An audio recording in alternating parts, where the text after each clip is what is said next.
بہت ساری چیزیں ہیں عقیدے کے بارے میں، خاص کر جب آپ کے آئرہ ادارے کے ساتھ جب ہم ایک گاؤں میں گئے اور وہاں پر مزے کی بات یہ تھی کہ ہم نے عربی میں جب آپ کے دعات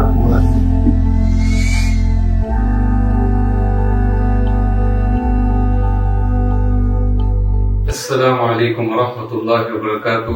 محترم خواتین و حضرات، میں ہوں آپ کا ہوسٹ عبدالعزیز اختر۔ یہ ہے دعویٰ لیگسیز، ہمارے ایک معزز مہمان خاص قاری نعیم الرحمان کے ساتھ۔ السلام علیکم ورحمۃ اللہ وبرکاتہ۔ وعلیکم السلام ورحمۃ اللہ وبرکاتہ۔ کیسے ہیں شیخ صاحب؟ الحمدللہ۔ الحمدللہ۔ شیخ صاحب، اس سے پہلے کہ ہم سوالات شروع کریں، ہم بالکل آسان سے ایک سوال آپ سے شروع کریں گے انشاءاللہ۔ قاری کا لقب کو سائڈ پہ رکھ کر نعیم الرحمان 10-15 سال پہلے آپ کی کیا مصروفیات تھی، آپ کی کیا ہابیز تھے، آپ کے کیا انٹرسٹ تھے؟ الحمدللہ رب العالمین والصلاة والسلام علی اشرف الانبیاء والمرسلین، اما بعد۔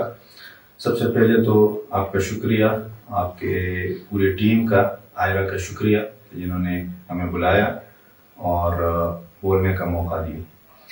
اور جب تک آپ کا سوال، تو میرا تعلق پاکستان کے صوبہ خیبر پختونخوا، ضلع صوابی، کوٹا گاؤں کا نام ہے، تحصیل ٹوپی، وہاں سے ہیں۔ تو 10 سال پہلے، تو جیسے کہ ہر ایک کا ایک خواب ہوتا ہے، تو ہمارے بھائی یہی خواب تھا کہ ہم جو ہے دین کی طرف جو ہے وہ دین کے راستے پہ گامزن ہو اور دعوت اور لوگوں کی خدمت ہو سکے۔ ماشاءاللہ۔ چونکہ آپ نے دعوت کے بارے میں ذکر کیا، تو دعوت یا پھر لوگوں کو بااختیار بنانے کے جذبے کی شروعات کہاں سے ہوئی؟ دعوت دینے کے اور لوگوں کو بااختیار بنانے کی جو صلاحیت ہے اور جو جذبہ ہے یا جو شروعات ہے، وہ بھی تقریباً کراچی سے ہوئی۔ جب ہم جامعہ ابی بکر میں پڑھتے تھے تو اس وقت کچھ ایسی حدیثیں آتی تھی، کچھ ایسے واقعات سننے کو ملتے تھے، پڑھنے کو ملتے تھے مطالعہ میں، تو وہ اندرونی طور پر انسان کو جو ہے وہ تشجیع اور ترغیب دلاتے تھے کہ یہ دین کی دعوت جو ہے یہ انتہائی ضروری ہے۔ اور پڑھنے کے ساتھ ساتھ الحمدللہ یہ کام بھی شروع ہوا اور اب الحمدللہ یہاں پر ہے۔ مزید انشاءاللہ آپ سے گفتگو کرتے رہیں گے انشاءاللہ۔ شیخ صاحب، کوئی یادگار دعوتی تجربہ جو آپ کا سب سے اچھا تجربہ رہا ہو؟ دعوتی یادگار تجربے کے حوالے سے وہ تو اسی ملک ملاوی میں ہی رہا، جب آپ کے آئرہ ادارے کے ساتھ جب ہم ایک گاؤں میں گئے اور وہاں پر مزے کی بات یہ تھی کہ ہم نے عربی میں، جب آپ کے دعات وہ عربی جانتے تھے اور ہم یہاں کے مقامی زبان نہیں جانتے تھے، تو عربی میں نے جو ہے لوگوں کو کچھ دعوتی جو ہے نصائح کیے، نصیحتیں کی، اور لوگوں نے ماشاءاللہ بہت اچھے انداز سے اس کو سن لیا اور آسانی سے مان بھی لیا۔ اور تقریباً اس پہلے وزٹ پہ تقریباً 30 کے آس پاس جو ہے وہ لوگ جو ہے اسلام میں داخل ہوئے، تو بہت اچھا بھی لگا۔ اور کیونکہ ایک نیا، کیونکہ پاکستان میں تو اس طرح ماحول نہیں ہے کہ غیر مسلم، وہاں تو سارے مسلم ہیں، تو ایک غیر مسلموں میں جو ایک تجربہ رہا تو انتہائی جو ہے اس سے میں مستفید بھی ہوا اور مجھے مزہ بھی آیا، اور مزید آگے مجھے ترغیب ملی کہ نہیں، یہ راستہ یہ اپنانا چاہیے اور اس کام کو آگے لے کر جانا ہے۔ اچھا، ماشاءاللہ۔ ہم نے آپ کے ساتھ سفر بھی کیا ہے اور دیکھا ہے جس طرح سے آپ نے جو ہے اپنا جو ہے اسلام کے بارے میں جو آپ نے دعوت دی ہے گاؤں وغیرہ میں، اور ماشاءاللہ چیچیوانا جاننے کے باوجود آپ نے جو ہے عربی میں جو ہے آپ نے اپنا سپیچ دیا، اور آگے جو ہے انہوں نے چیچیوا میں جو ٹرانسلیٹ کر کے آگے جو میسج پہنچایا۔ تو ماشاءاللہ یہ آپ کے ساتھ جو میں نے سفر بھی کیا دعویٰ میں کافی اچھا رہا۔ تو مجھے پوچھنا تھا آپ سے کہ جس طرح سے آپ نے آئرہ کا ذکر کیا، تو آئرہ کے بارے میں آپ نے پہلی دفعہ آئرہ کے بارے میں کب سنا؟ اور آئرہ کے بارے میں شروع میں ویسے جب ہم پاکستان میں تھے، کراچی میں پڑھتے تھے، اس وقت بھی نام سنا تھا، لیکن اتنا غور نہیں کیا تھا کہ آئرہ کیا ہے، اس کی کیا کام ہے، آئرہ کا مشن کیا ہے۔ جب ہم تقریباً 4 سال پہلے ملاوی آئے اور مدثر بھائی سے جو ہے ہماری ملاقات ہوئی، تو انہوں نے آئرہ کے بارے میں جو ہے تھوڑا سا تعارفی کلمات کہے کہ ہم یہ کام کر رہے ہیں. تو اس کے بعد میرا شوق ہوا کہ میں ذرا دیکھوں آئرہ کیا ہے، کس طرح کام کرتا ہے. تو جب بھی میں نے واقعہ آپ کے سامنے بیان کیا، وہ مدثر بھائی کی تعارف کے بعد میں گاؤں چلا گیا اور پھر کام دیکھا، الحمدللہ مطمئن ہوا، اور بہت بہترین کام ہے جو آئرہ جو ہے کر رہی ہے. تو بنیادی طور پر تو پاکستان میں ہی سنا تھا، پھر تفصیلی جو ہے وہ یہاں پر ملاوی میں آئرہ کے بارے میں پتہ چلا. شیخ صاحب کوئی پسندیدہ موٹیویشنل جملہ یا حوصلہ افزا قول؟ جی، یہ ایک بہت پسندیدہ اور موٹیویشنل کلمہ جو مجھے اپنے استاد سے ملا، شیخ عمر فاروق حفظہ اللہ، ابھی بھی زندہ ہے ماشاءاللہ. تو میں جب جامعہ ابی بکر میں تھا، چونکہ اسلامک اور سیکولر ایجوکیشن دونوں چلتے تھے، تو میں نے کسی مصروفیات کی وجہ سے یا سیکولر ایجوکیشن کی وجہ سے جب ایک سال بعد میں نے جامعہ ابی بکر کو چھوڑ دیا، اسلامک ایجوکیشن کو چھوڑ دیا. تو پھر ہماری ملاقات ہو گئی ایک دوسرے مدرسے کے پروگرام میں، وہاں پہ شیخ صاحب آئے ہوئے تھے.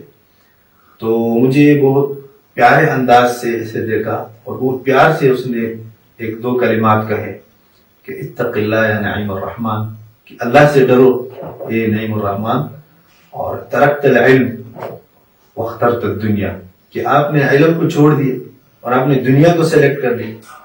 تو وہ جو جملہ تھا نا، وہ میرے دماغ میں جا کے لگا، میرے دل میں لگا، اور کچھ عرصہ بعد میرے دماغ نے اس پر سوچنا شروع کر دیا. تو وہی وہ ٹرننگ پوائنٹ تھا کہ وہ اس کے بعد میں واپس جامعہ میں آیا، دوبارہ داخلہ لیا، اور الحمدللہ اللہ کے فضل سے وہ پورا جو تعلیمی سلسلہ تھا 8 سال وہ مکمل ہوا. تو وہ میرے استاد کا جملہ تھا جس کی وجہ سے جو ہے میں دوبارہ اس فیلڈ پہ آیا اور پورا جو تعلیمی سفر ہے وہ مکمل ہوا. ماشاءاللہ شیخ صاحب، اس سے مجھے ایک محاورہ یاد آ گیا کہ انہیں بولتے استاد کے جو ہے وہ چپل سیدھے کر لو تو زندگی سیدھی ہو جاتی ہے. تو ماشاءاللہ استاد بھی ہماری زندگی میں بہت بڑا کردار ادا کرتے ہیں. اور اسی طرح سے ماشاءاللہ آپ کی آواز بھی ہم نے سنی ہے، اتنی اچھی آواز ہے ماشاءاللہ. تو آپ کون سے شیخ کو پسند کرتے ہیں؟ مجھے تو قرت جو ہے شیخ شریم کی بہت پسند ہے. جب میں چھوٹا تھا تو ان کی تلاوت اس وقت یہ ٹی وی وغیرہ تو ہمارے گھر پہ تو ابھی بھی نہیں ہے، پہلے بھی نہیں تھی. تو یہ ٹیپ ریکارڈ جو ہوتا ہے اس میں کیسٹ ٹائپ کے جو لگتے تھے، تو والد صاحب 2 کیسٹ لائے تھے، ایک شیخ سدیس اور دوسرا شیخ شریم.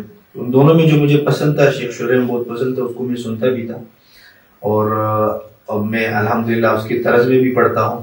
اور ان سے محبت یہ تھا کہ ان کا طرز اپنایا، اور پھر جب اللہ نے بیٹا عطا کیا تو ان کا نام بھی شریم رکھا. ماشاءاللہ ماشاءاللہ. اچھا شیخ صاحب، کوئی اس وقت کوئی کتاب جو آپ پڑھ رہے ہوں، یا پھر کوئی کورس جو آپ کر رہے ہوں، یا پھر کوئی پروجیکٹ جس پر آپ کام کر رہے ہوں؟ کتاب اس وقت جو میں پڑھ رہا ہوں، اور میں ناظرین اور سامعین کو بھی یہ مشورہ دوں گا کہ اس کتاب کا مطالعہ کریں. کتاب التوحید کے نام سے ایک کتاب ہے، تو وہ پہلے بھی ہم نے پڑھا ہے الحمدللہ، اور اب بھی اس کا مطالعہ کر رہے ہیں. اور کچھ پروجیکٹس جو ہے تجوید کے حوالے سے، چونکہ ہمارا تعلق ایک پڑھنے پڑھانے کے ساتھ، تو تجوید پر الحمدللہ کام کر رہے ہیں، اور ایک کورس ڈیزائن کر رہے ہیں پاور پوائنٹ پہ. تقریباً زیادہ تر 80% ہو بھی گیا ہے، تو اس پہ کام چل رہا ہے. باقی اور بھی پروجیکٹس وغیرہ ہیں جو ذاتی طور پر کر رہے ہیں، جو ویلفیئر سے بھی تعلق ہے جن کا. یہ کچھ کام الحمدللہ چل رہے ہیں. باقی یہاں پر جو تعلیمی سلسلے ہیں، جامعہ تعلیم القرآن، کیونکہ وہاں پہ پرنسپل کا عہدہ ہے، تو وہاں پر بھی جو ہے تربیتی اور جو سلیبس کے حوالے سے جو کتابیں ہیں ان پر بھی کام شروع ہے الحمدللہ. اچھا شیخ صاحب، جیسا آپ نے بتایا ماشاءاللہ آپ یہاں پہ مدارس میں پڑھاتے بھی ہیں اور ایک طرح سے جامعہ تعلیم القرآن کے معتمد بھی ہیں، تو اپنی دعوتی زندگی کے تجربات کی بنیاد پر آپ ناظرین کو کیا مشورہ دینا چاہیں گے؟ ناظرین کو بھی یہی مشورہ ہے کہ سب سے پہلے تو دیکھو، اگر ہم دوسروں کو دعوت دیتے ہیں یا اگر ہم دوسرے کو ایک انگلی ان کی طرف کرتے ہیں تو چاروں انگلی ہماری طرف ہے. سب سے پہلے یہ ہے کہ اپنے اوپر جو ہے دھیان رکھیں, اپنے گریبان میں جا کے اگر ہم میں کوئی غلطی ہے ایسی تو وہ دور کرنا چاہیے. اور جیسے کہ نبی اکرم صلی اللہ علیہ وسلم کو نبوت ملی تو اللہ تبارک و تعالی نے آیت نازل فرمائی کہ وَأَنذِرْ عَشِيرَتَكَ الْأَقْرَبِينَ, کہ اپنے اقربا اور رشتہ داروں سے شروع کرے.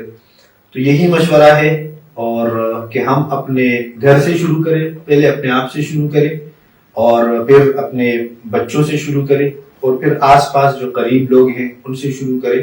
اور یہ دعوت کا سلسلہ, دعوت صرف یہ نہیں, یہ افضل دعوت ہے کہ آپ غیر مسلم کو کلمہ پڑھائیں, لیکن دعوت کا جو مین مقصد ہے جیسے کہ کنتم خیر امۃ اخرجت للناس تأمرون بالمعروف وتنہون عن المنکر, کہ کوئی بھی برائی ہو اس سے روکنے کی دعوت, کوئی بھی اچائی ہو اس کی طرف رہنمائی کی دعوت, یہ سارے دعوت کے جو ہے نا پارٹ ہے. تو ان سب کو جو ہے ہم نے اپنی زندگی میں اپلائی کرنا ہے, شروع اپنے آپ سے کرنی ہے انشاءاللہ.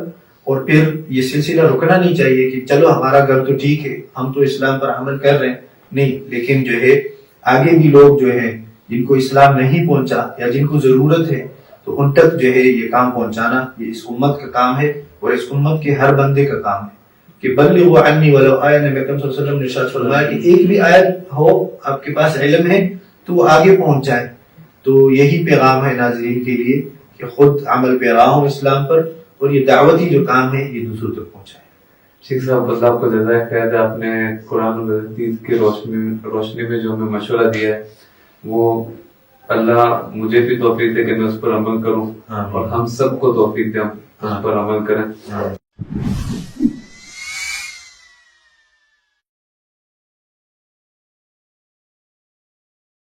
اچھا شیخ صاحب, ایک آخری سوال سے ہم انشاءاللہ اس پوڈ کاسٹ کو ختم کریں گے. وہ بہترین خوبی کون سی ہے, وہ بہترین خوبی آپ کی نظر میں کون سی ہے جو آپ اپنی وراثت پر کے طور پر چھوڑ جانا چاہیں گے؟ اس بہترین خوبی کے بارے میں ہمیں نبی اکرم صلی اللہ علیہ وسلم نے پہلے پیشن گوئی دی ہے اور رہنمائی کی ہے اس امت کو. وہ کیا ہے, وہ ایک حدیث ہے. نبی اکرم صلی اللہ علیہ وسلم نے ارشاد فرمایا کہ اذا مات الانسان انقطع عمله الا من ثلاث, کہ جب انسان اس دنیا سے چلا جاتا ہے, وہ فوت ہو جاتا ہے تو اس کے سارے اعمال وہ منقطع ہو جاتی ہے, رک جاتی ہے. الا من ثلاث, لیکن 3 اعمال ایسے ہیں کہ وہ جاری رہتے ہیں. صدقۃ جاریہ, کہ ایک ایسا صدقہ جو اس نے کیا ہو اور وہ صدقہ جیسے کہ کنواں کھودا ہو یا کوئی اور ویلفیئر کا کام کیا ہو, مدرسہ بنایا ہو, مسجد بنائی ہے, ہاسپٹل بنایا ہے, اسکول بنایا ہے, کہ اس بندے کے موت کے بعد بھی جو ہے لوگ اس سے فائدہ لے رہے ہیں. تو یہ صدقہ جاریہ, یہ عمل اس میت کے کھاتے میں یہ جاری رہے گا, منافع یعنی ثواب, اجر و ثواب اس کو ملتا رہے گا. او علم ينتفع به, یا ایسا علم جو لوگ اس سے فائدہ اٹھائے. اور او ولد صالح يدعو له, ایک ایسا اولاد اس نے چھوڑا, نیک اولاد اس کی تربیت کی کہ وہ اس کی فوت ہونے کے بعد ان کے لیے دعائیں کرتے ہیں. تو میرا بھی یہی کوشش ہے اور الحمدللہ اس پر تقریباً 2 تو جیسے کچھ نہ کچھ اللہ نے علم دیا ہے اس پر جو ہے ہم کام کر رہے ہیں, دوسروں کو منتقل کر رہے ہیں. جیسے الحمدللہ بہت سارے اسٹوڈنٹ فارغ التحصیل بھی ہوئے, حفاظ بنے, اور کچھ الحمدللہ ابھی بنیں گے مزید بھی. موت تک کوشش یہی رہے گی. اور صدقۃ جاریہ, اس پر بھی عمل پیرا ہے, کچھ ویلفیئر کام وہ جاری ہے. اور ولد صالح يدعو له, تو الحمدللہ اللہ نے اولاد دی ہے. کوشش یہی ہوگی کہ اور ٹارگٹ بھی یہی رہے گا کہ ہم ان کو نیک بنائیں اور اس دعوتی کام اور اس مشن کو آگے لے کر چلنے پر لگائے. تو انشاءاللہ یہ بہترین وراثت ہے بندے کے لیے. شیخ صاحب بہت بہت جزاک اللہ, اللہ آپ کو جزائے خیر دے اور ہمیں اس دعوت کے کام کو کرنے کی توفیق عطا فرمائے اور اس پر استقامت ثابت قدم رکھے. ایک بار پھر آپ سب کا شکریہ آئرہ کی ٹیم کا. اللہ تعالیٰ آپ سے دین کا کام لیتا رہے اور یہ کاروان قیامت تک جو ہے چلتا رہے. وعلیکم السلام ورحمۃ اللہ وبرکاتہ. میں تھا آپ کا ہوسٹ عبدالعزیز اختر اور یہ محترم خواتین و حضرات جزاکم اللہ خیر. یہ تھا دعویٰ لیگسیز, ہمارے ایک معزز دوست مہمان قاری نعیم الرحمان کے ساتھ. جزاکم اللہ خیر. السلام علیکم ورحمۃ اللہ وبرکاتہ.